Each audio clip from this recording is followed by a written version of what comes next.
Ever wondered how your body regulates glucose levels? It's a complex process involving various hormones and mechanisms. Glucose regulation is like a finely tuned orchestra, with each instrument playing its part to create a harmonious symphony of optimal blood sugar levels. At the heart of this symphony are hormones such as insulin and glucagon, produced by the pancreas, which act as conductors, signaling when and where glucose should be used or stored. But it's not just about these hormones. Other processes like glycogenolysis and gluconeogenesis, the breakdown and formation of glucose, also play vital roles. Moreover, the function of individual cells, their ability to take up glucose, and the pancreas's overall function are all critical components of this intricate system. And let's not forget about factors like insulin sensitivity and the role of glucose transporters. So you see, glucose regulation is a fascinating and complex process. Let's dive into the key components of glucose regulation. First up, we have insulin and glucagon, two hormones that play opposing roles in glucose regulation. Insulin, produced by the pancreas beta cells, is like a traffic cop directing glucose, our body's fuel, into cells when blood sugar levels rise, such as after a meal. Not only does it signal cells to take up glucose for energy or storage, but it also puts a halt sign on the liver, preventing it from releasing excess glucose into the bloodstream. On the other hand, we have glucagon, the antithesis of insulin.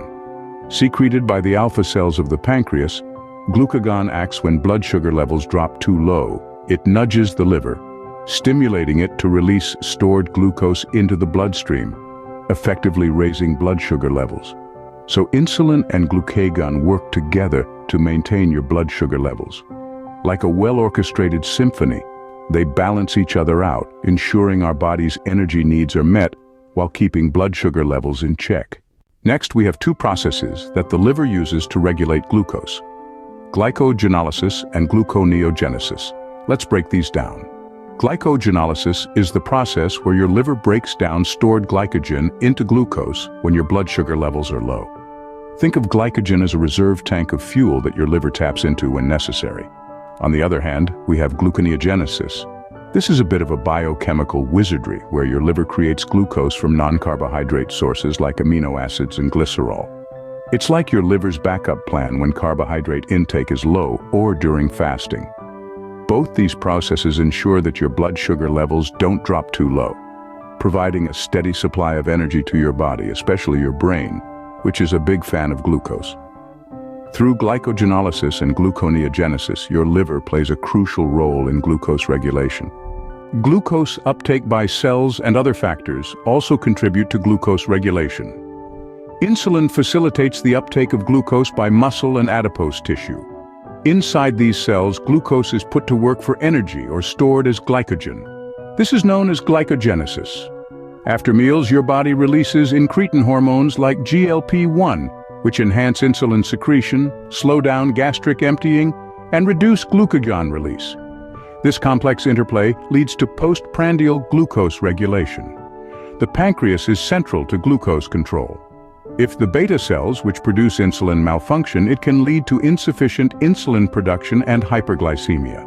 Adiponectin, a hormone released by adipose tissue, enhances insulin sensitivity, which is how effectively cells respond to insulin. Higher sensitivity means better glucose uptake and regulation. Finally, there are glucose transporters, or GLUTs. These proteins facilitate the transport of glucose across cell membranes. Insulin promotes the insertion of GLUTs into cell membranes, allowing glucose to enter cells.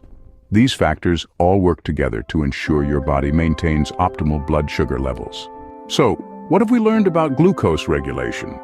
We've delved into the complex process that our bodies undertake to maintain optimal blood sugar levels. We've explored how insulin and glucagon, produced by the pancreas, play opposing roles to balance glucose in the bloodstream. We've uncovered how the liver gets involved through glycogenolysis and gluconeogenesis, breaking down stored glycogen or creating glucose from non-carbohydrates. We've also seen how glucose is taken up by cells for energy or storage, and how various hormones and proteins such as incretin hormones, adiponectin, and glucose transporters contribute to postprandial glucose regulation and insulin sensitivity.